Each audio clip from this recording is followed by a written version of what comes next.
Hello, and welcome to I'm Too Busy. I'm Christina Flack, your host. I'm a celebrity makeup artist and CEO with a passion for all things beauty, wellness, and success.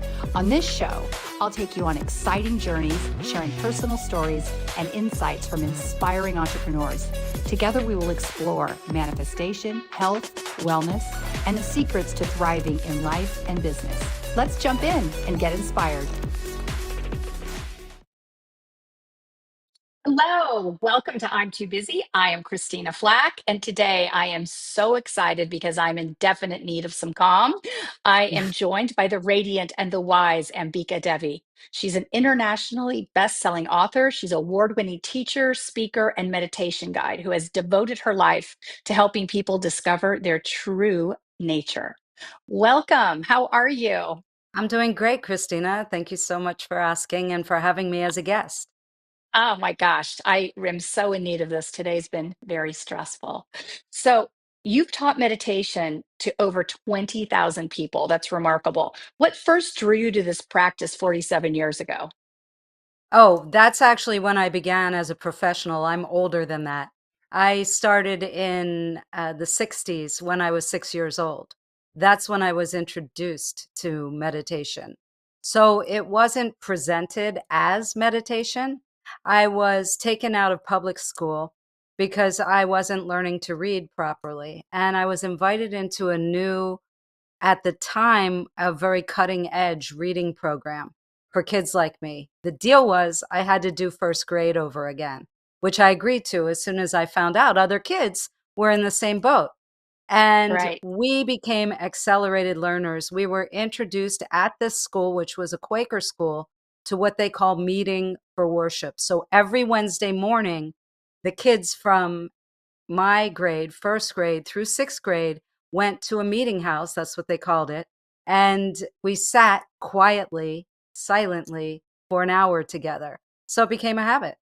It became a rejuvenative habit. And then when I went to boarding school in high school, we also had meeting for 2 hours on Sundays. So I became very contemplative back then.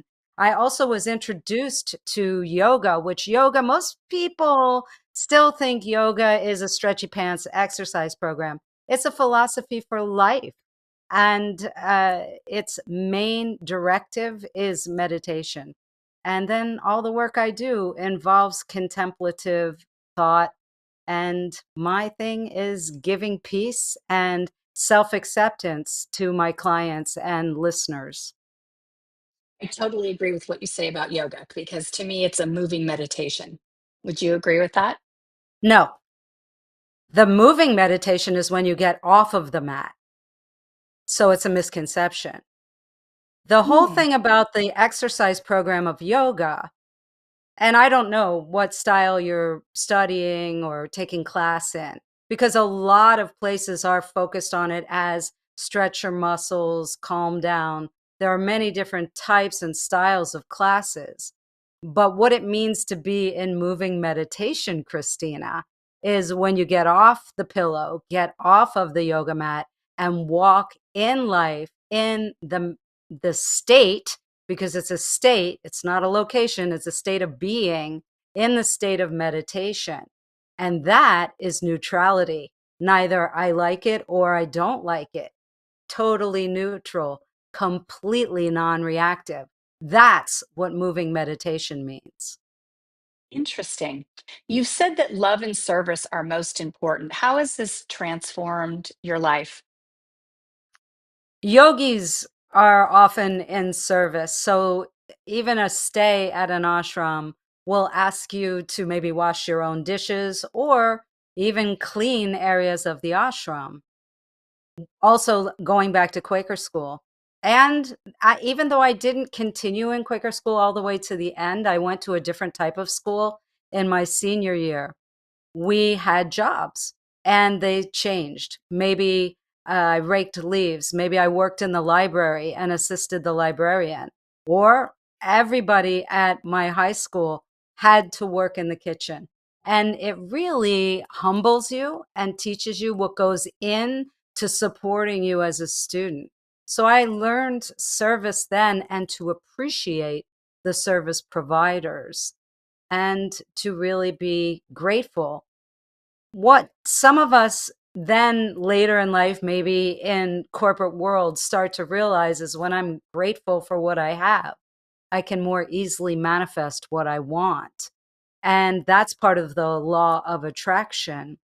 So finding gratitude in everything, including the things that are challenging, or the things, if we go back to the pairs of opposites, that we think we don't like, because everything in life is a gift. I love that. Do you say to the people that say, I can't meditate, my mind won't stop racing? How do you guide them into stillness and peace? A lot of popular view is placed on what's called nada yoga right now, which is sound yoga, gongs, singing bowls, things like that. This is entertainment, mind entertainment. But what nobody is really working on, well, hold on, let me back up. Then there are people who are doing sing alongs, which is called kirtan. So call response singing. And as little kids, we loved that. We loved sitting around a campfire if we went to summer camp or had that opportunity with our family and friends to sing together. Some schools, like mine, every Tuesday morning we sang for an hour. So I really had a much different education than what public education allows us. And I find it unfortunate that the arts are being disrespected in that way, because they really are such a part of calming the mind, being centered, being grounded. And what I am working on in my doctoral thesis, which I have been researching for the last 13 years since I got my master's degree in yoga, is using your own voice. Yes, mantra, which is part of sometimes the kirtan singing, is an aspect of it. However, there's a lot of mistakes being made there. And the idea of what mantra to do, what order, what time of day you're deciding to do the singing, these all have something to do with how to choose and what is going to be most effective. So, what my research is in teaching you how to use your voice. So, that's what I do. And the first misconception is get rid of the idea that meditation is a destination. One of my dear friends, when we were first talking about it, when we first got to know each other, said, I've tried meditating. I give up. I can't do it. I said, wait a second. What do you think meditation is? And why do you think you're getting hung up? And she said, well, I feel like I pack my bags. I'm doing all the right things. I'm standing on the platform and waiting for the train to take me to this glassy lake, this thing that I'm told is in existence when I find meditation. And I said, stop looking. Another misconception is that you have to focus on a particular thing. Can that lead you into the state of meditation? Absolutely. Another thing, though, is to realize you get into the state of meditation potentially every 90 seconds. So brain waves move at the same time. It's not one is dominant and the other are sleeping, but they all move together. And then there are moments every 90 seconds, and this is how hypnosis works, is hooking you in within that 90-second period of time and then putting you in the state of meditation. Meditation is nothingness. It's emptying. You don't know where you are. You don't know what your gender is or what you identify with. You don't know you have a name. You don't know what day it is. You don't know what time it is. And you don't know that you are anymore. So you completely disappear. Another misconception is thinking that when you're in the state of meditation, you're getting all this information. No, you're watching thoughts, and everybody will notice a thought. And then they may react to it. Maybe you start thinking, I'm hungry. What am I making for lunch? What's on my task list for today? But then a meditator who has more experience will then notice, okay, I am seeing, experiencing, feeling a thought, and then they'll back up and get back into the state of meditation. So it's a constant ride. the more experience you have, the longer you can stay in it. Another really great way, which a lot of yoga classes, I don't know, tell me, in your yoga class experience, Christina, did you practice pranayama? Yes, I do Ashtanga yoga. But I think it's teaching people, like, what are three things you think you could tell people, like, to do to try and be a little bit more open to meditation? I think to really realize that you're getting into it daily, like when you're cooking, folding laundry, cleaning, walking, running, any exercise can take you there. Any movement can take you there, dancing. Some people really need a lot more activity. Some people prefer lying down and being guided. Actually, guided meditation is one of the most challenging to be able to find yourself into the state, but it does help if you're having trouble sleeping. Uh, Right. but notice the times where, okay, have you ever been driving or riding on a train? If you're not a driver, and suddenly realize time went by, or wait, where am I? And you realize, okay, I'm here. I'm in this car or this train. You were in the state of meditation just then. So you're getting into it. It's a matter of being able to identify what the full bodily felt sensations are, and then being able to find your way into those sensations again with whichever methods work for you.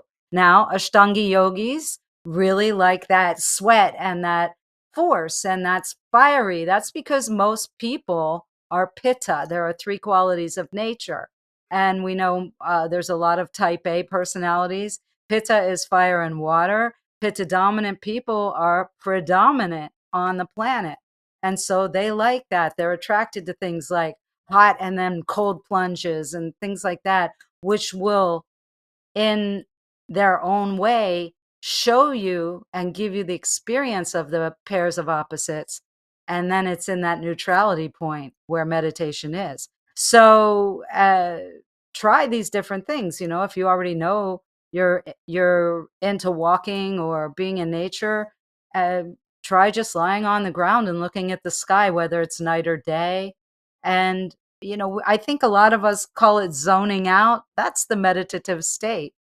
Right. You've created 5 clear steps to reach deep meditation. Can you share a glimpse of those steps? Sure. First is be comfortable. That would be step one. Whether it's seated, lying down, I really love floating on my back in water. So it's hot where I am. I live in South Florida, and I go walking in the morning and I come back and I'm drenched in sweat. So then I go to the pool and I float, and I don't need a raft to float. I can just lie in Shavasana in the water. But if you need more bolstering or that's not comfortable, find a comfortable place. Uh, Number two, close your eyes. That's part of it. If it's hard to not notice things or shutting, some people are actually afraid to close their eyes. Did you know that? No, I didn't. That's interesting. Yeah, I've never yeah. heard that So before. yeah. It's a known fact that a lot, if you like to be in control, you don't like sitting with your eyes closed. You want to know what's going on. You want to be aware. So a second helper is to shroud yourself. That's why a lot of the world's religions create shrouds, hats, things like that. But it's actually when you allow it to cover the eyes. It's the same thing that causes birds in a cage to calm down when you cover them. So if it's hot, use something light. If it's cold, use something heavier. Turn the lights out, go in a dark room, but cut out the light. That's Hmm. the second. Uh then external sounds can be tricky, but a seasoned meditator could sit down in the middle of a busy intersection and meditate. So be in a quiet place, a place that smells pleasant, uh, so that your senses aren't being assaulted. Then uh, straighten your spine. So if you're lying down, bolster yourself so your spine is comfortable and elongated. best to be seated with your chest lifted and your breathing passage is clear. So make sure if you need to blow your nose, do it before you try. And then focus on the breath. A lot of times when people are directed to focus on the breath, they don't understand. That's another thing. Not everybody understands that. Actually, strangely enough, it's people who do things that are not so good for your lungs, like smoking, who actually focus on their breath. Osho used to talk about that. Um, and so you could use your fingers to feel your breath coming in and out of your nostrils. You could experience the air quality changing on the front and side edges of your nostrils. So, quite often, that helps with people who don't understand how to focus on their breath. You want to breathe in and out through your nose, and then you might want to try some sound, which would be something else I would need to teach you how to do as an individual. These are the ways to get into the state of meditation. I love that. You're a best-selling author of 6 books. That's really remarkable. What role has writing played in your journey of healing and self-discovery, do you think? Oh wow. I started writing stories as soon as I could hold a crayon and was creating graphic novels on my lunch bag. Back then, we just carried our lunch in little brown paper bags.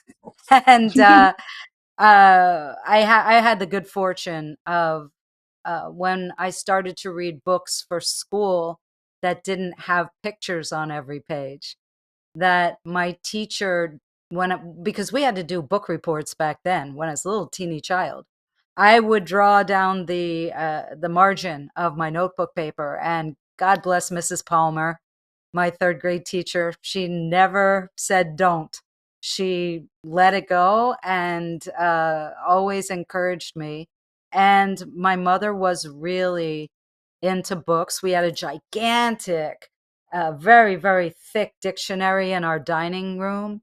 And during meals, she would often get up and uh, if a word came up, or maybe one of the adults, because I was the youngest, one of the older family members would bring up a word I didn't understand, she would go over to the dictionary and give the definition. And she ran book groups in the house. She also took me on creative dates to bookstores every week for reading time. And then once a month, she would let me pick something out. And so I created book collecting early on. And, maybe it was that inner child wanting to please my mom, but writing was always a big part of my life, and wanting to be a writer. That's great. How do you help aspiring authors bring their vision of a book to life? That's a great question, Christina. Um, I think a lot of people imagine they have a book in them. Uh, the best way is triggering thought with leading questions, not answering the question for them. Like, oh, that's an amazing story. You should write a memoir. That's just going to freeze somebody. I taught fine art for a while. That's one of the things I've done. And because I'm a schoolaholic and my first bachelor's was in fine arts. So it's the same thing of sitting down, looking at a blank canvas or a blank piece of paper. It, it's really good to draw a shape inside, and then you have your own playing field. I think prompts. My most recent book, Cupid is a Bastard, was inspired. A lot of it was inspired by prompts, and I absolutely adore Shakespeare. And uh, so I wanted to. I was processing the death of my mother, and I was writing a lot of poetry about it, and journaling about it. And I wanted to create a book in this book with humor uh, that taught us to go back into the inner child and nurture and love that part of us. So it's very tongue in cheek. It's also a double meaning, because we could think a lot of frustration around love all you have to do is talk to somebody, or if you've had an internet dating experience, you'll learn lots of stories about those going awry. And or well, sometimes they work out, but it's small percentage. And then really we have to understand that Venus, who is the mother of Cupid, we don't know who Cupid's dad is. And there are many different myths, and we're given three main choices. So that's why I named it that. Plus, somebody in the book industry was there the day I started writing an essay that ended up in the book as a short story. And whenever I'm writing something new in my writing group, I'll title it so I can find it later. And so I started off my moment to read from our little bit of writing we just did and said, I titled this one Cupid is a Bastard. And she didn't know she had her mic open, and she screamed out, because this was on Zoom. She screamed out, "Oh my God, that's a great title." So as soon as I got done reading, I went and bought the URL. And That's that's how the great. title happened. I know, and people are like, "Oh, did you have to use the B word?" I'm like, get over it. And if you watch any period dramas, the word is very common. It just means, child out of wedlock. Right. Which of your books do you recommend to someone new to your work to start Oh, with, and wow. why? It's up to your taste. I have a book of poetry. Oops, that's this. I have a book that's an introduction to Ayurveda meditation and cosmology, Unfolding Happiness. Wizard and the Wrench is a co-authorship with a dear friend who is a poet laureate and very famous poet from Vietnam. And I said to him, Dominic, let's do a poetry book that's like a conversation between our poems, focused on love and the things we love. For me, cosmology. For him, fishing in the river and water. And then Lilith, my first book, which is a novel. God bless the guy who was my publisher at the time, because now I am an indie publisher. He said, "Oh no, I know you could write a bunch of self-enrichment books, but your first book out of the gate has to be a novel." So I had already been trying for a few years, and then I hired him as a writing coach, and then that took 13 years to write. Oh my Cupid took, gosh. I know, right? But it won 2 international awards. Who does that on their first book? That's pretty, well, it happens, but. And then Cupid is really near and dear to me because there's a lot of artwork in it and all kinds of photography, and it's a journey through me. This is a version of a memoir, and that was my pandemic project. The book I just completed the manuscript on, that I'm just finalizing the editing on, and getting reviewers. I started it in November. Yes, a lot of the material was written before, but it took me from last November to July of this year. So it gets easier. The worst thing you can ask an author is, when's it coming out? Well, books are, they have their own gestation period. It's not like babies and puppies and kittens. We don't know. We're dependent upon layout artists, cover artists, other things that editors. My goodness, editors are so important. If you're writing a book, just write. Don't worry about it. I'm lousy at commas. I joke with my editor. I pay her about $10 a comma. Ah, that's so funny. You've been on the Learning Channel, radio, and taught at the university level. What's your favorite way to connect with an audience? Oh, wow. In person, up on stage. Definitely. Yeah. Don't get me wrong, everyone. I love podcasts, and I'm always No, but honored the and energy is grateful. different when you're in person. Yeah. I mean, I It was a just is. musician. That was one of my other vocations. And there's nothing like being on stage and feeling applause and getting the opportunity to come down off of the stage and meet people and sign books for people. So, back then, sign albums, but now with speaking, sign books. How do you inspire people to actually apply what they learn from you and your talks and your teachings? Go easy on yourself, you know? I think a lot of there's two types of people, Christina. One is a big picture viewer, the other is a next step viewer. The ones that can see both are rare in a smaller group. So first identify, are you a big picture person or are you a next step person? And then if let's say you're a next step person, you know what your next step is, you know your path there, but you have no idea where you're going with it. Get a good coach. If you're a big picture person, you've got really big expanded ideas of what you want to create, and you've got a 5 and a 10 year plan, but you have no idea where to be right now. Get a good coach. It's really important as a coach and guide. I have to say I can do both. And I can multitask. I know there's a lot of argument and debate about that, but I can write multiple books at the same time. I mean, heck, I started this book in November. I got the green light on my doctoral dissertation in March, and I was writing both at the same time. And then I sat one day and said, okay, which could I get done quicker? And I said to myself, the book, get the book done. You haven't put a book out in a few years. So then I put the thesis on the back burner, and I'm almost done the book, with all Your the fun post production. That's amazing. Your fun facts are fabulous. Powered by mantra, matcha, and myth. Can you Oh, tell yeah. me, can you tell me about these three things, how they show up daily in your life? Okay, so mantra, or mantra, as we say in English. Mantra is a part of my daily life. Uh, when it's super hot, I get up early, I go for a walk.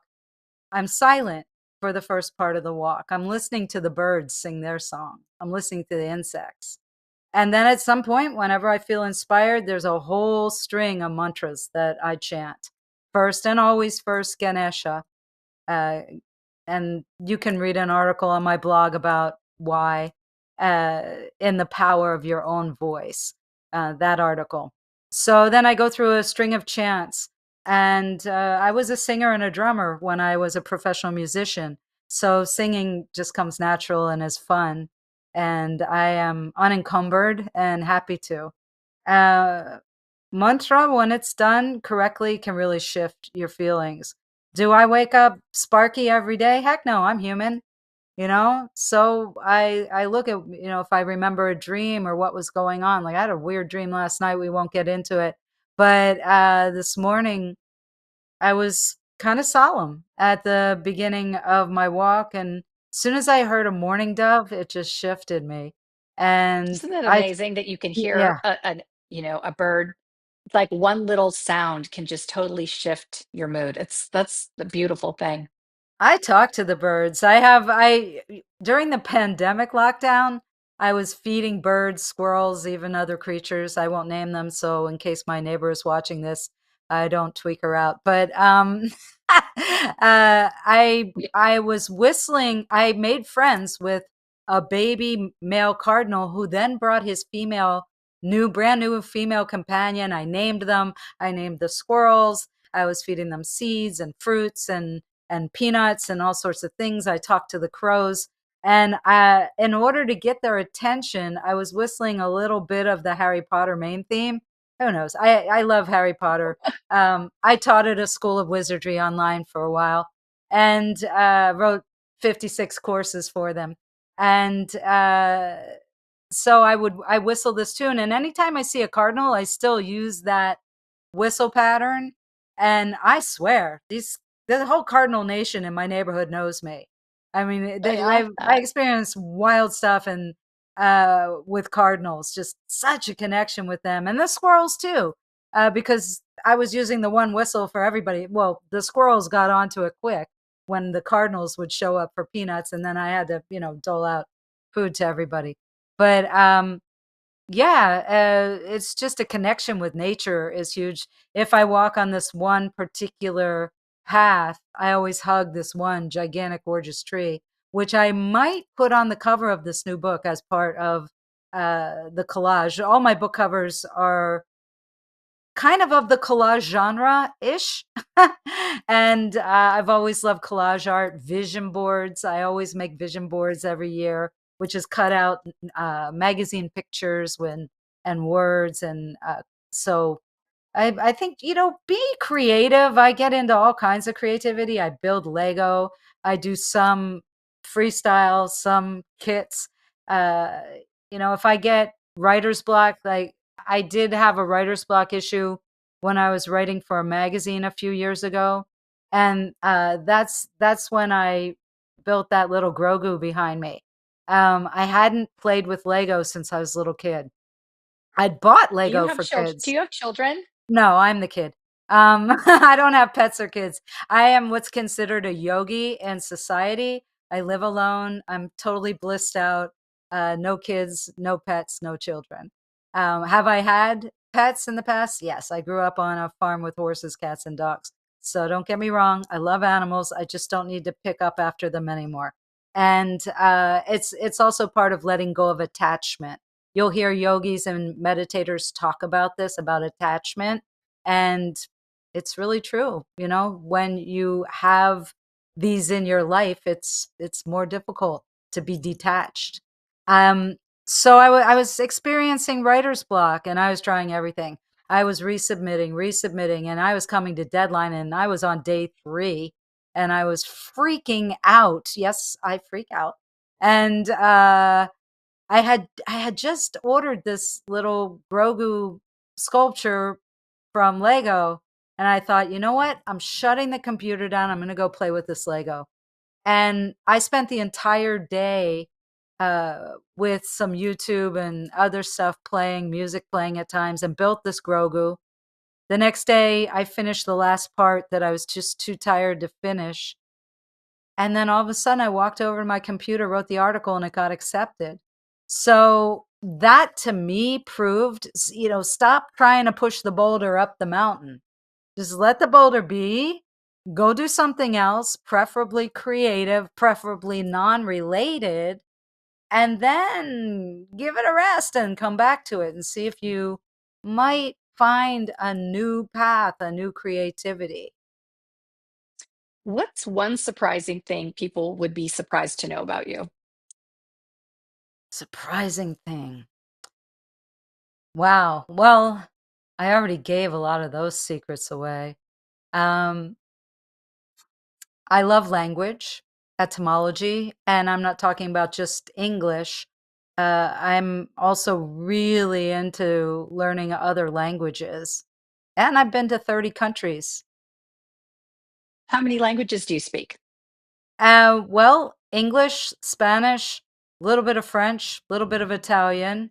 I've studied Chinese, Japanese, I'm working on right now, and Sanskrit. Oh, that's so cool. If you could design the perfect, not too busy morning routine for all of us, what would it include? Don't use an alarm.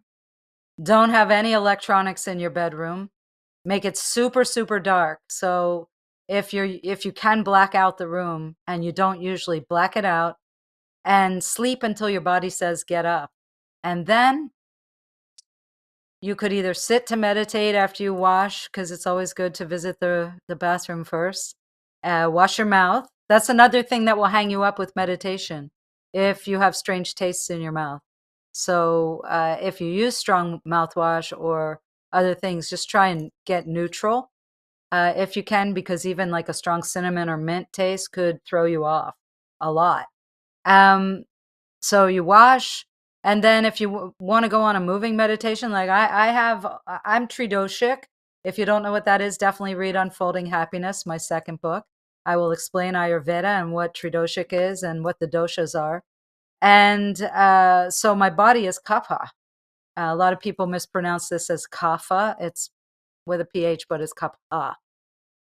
Um, and that really wants me to go out and move or get up and dance or do something more active. Whereas if you tend towards pitta or vata, do something calming. Like vata might do well with a warm oil massage, and pitta with might like a cold plunge or a swim or a walk in the brisk air. But I like a long walk, something with sunshine and sweaty if I can. And but it's up to you. Some people wake up hungry, some don't.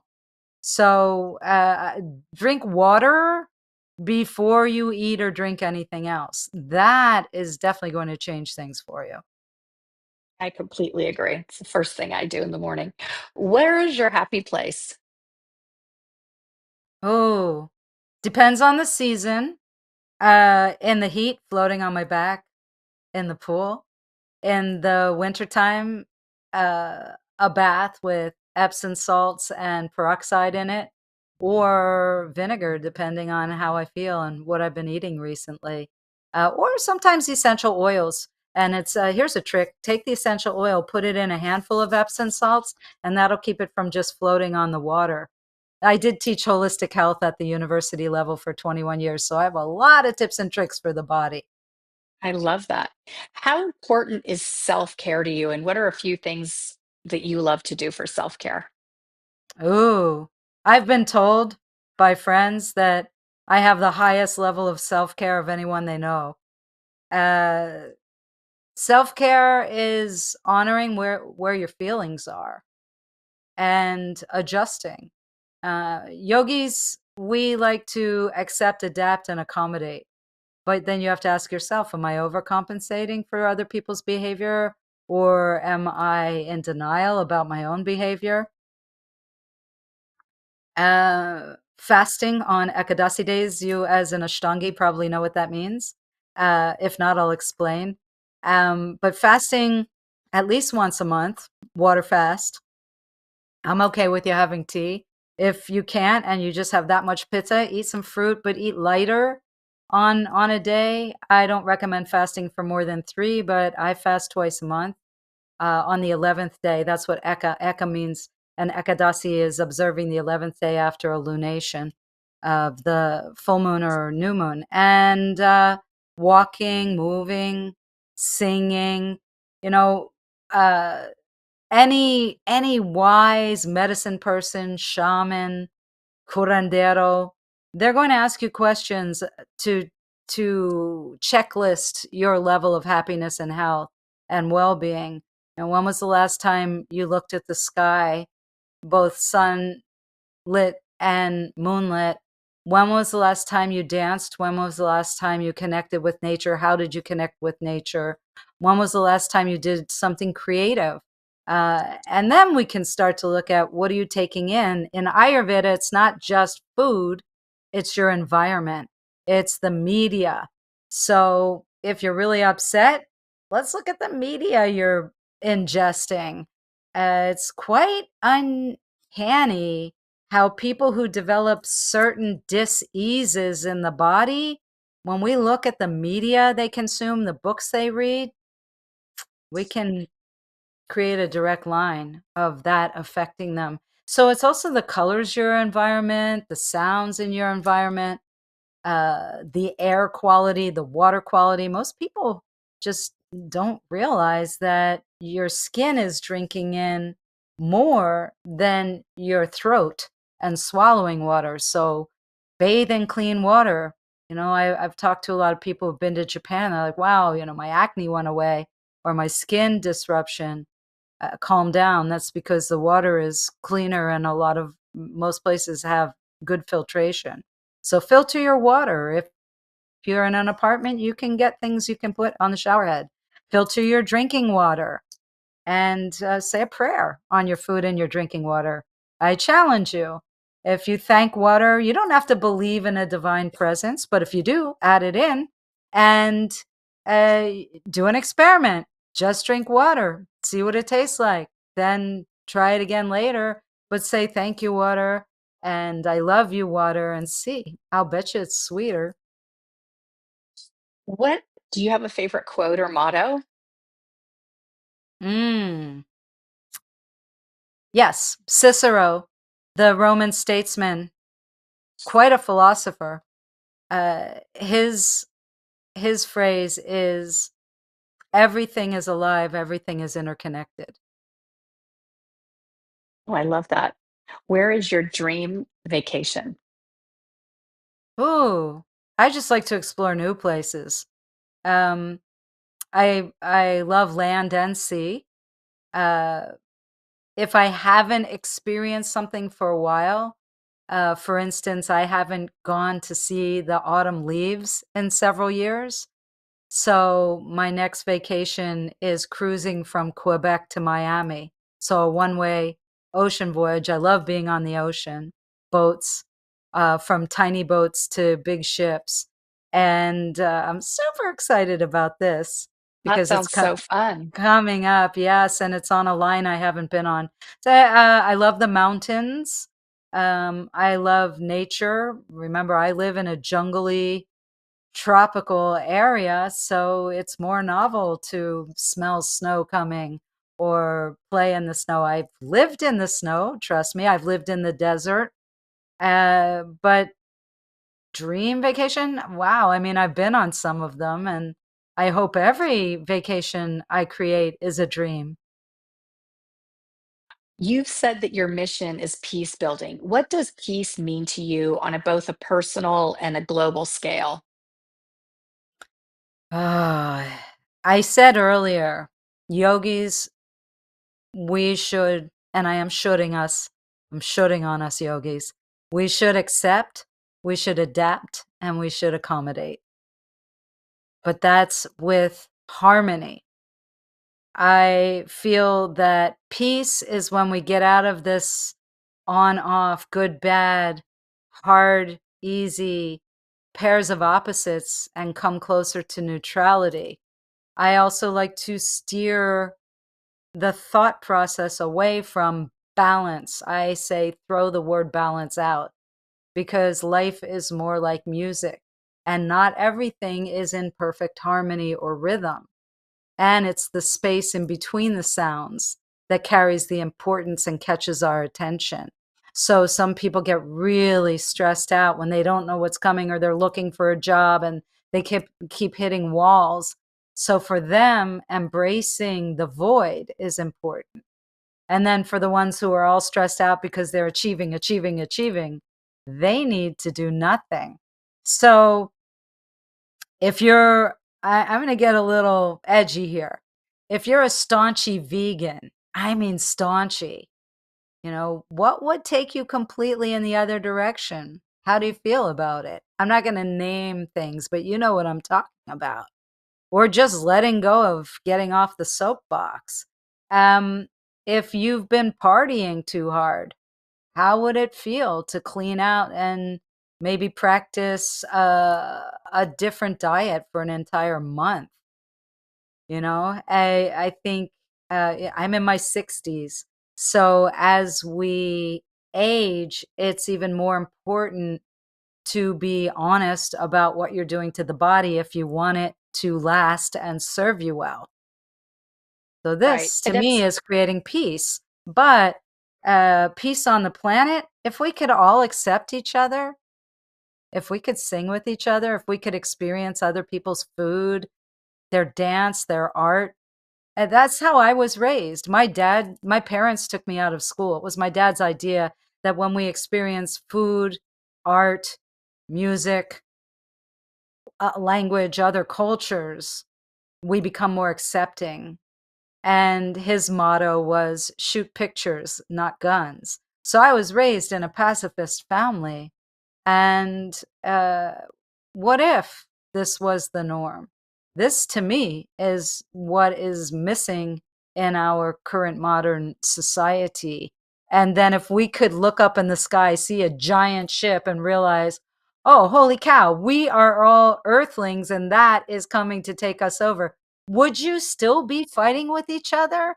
That to me is what peace is about, is accepting each other and accepting yourself and accepting yourself as you are and the world as it is. Stop trying to change everybody else because when you change you, the world around you changes. that's very true. What's the most rewarding transformation that you've witnessed in someone that you've guided? Ooh. I used to take people to Peru to partake in ceremonies of Huachuma, which is legal, called San Pedro. It's a cactus.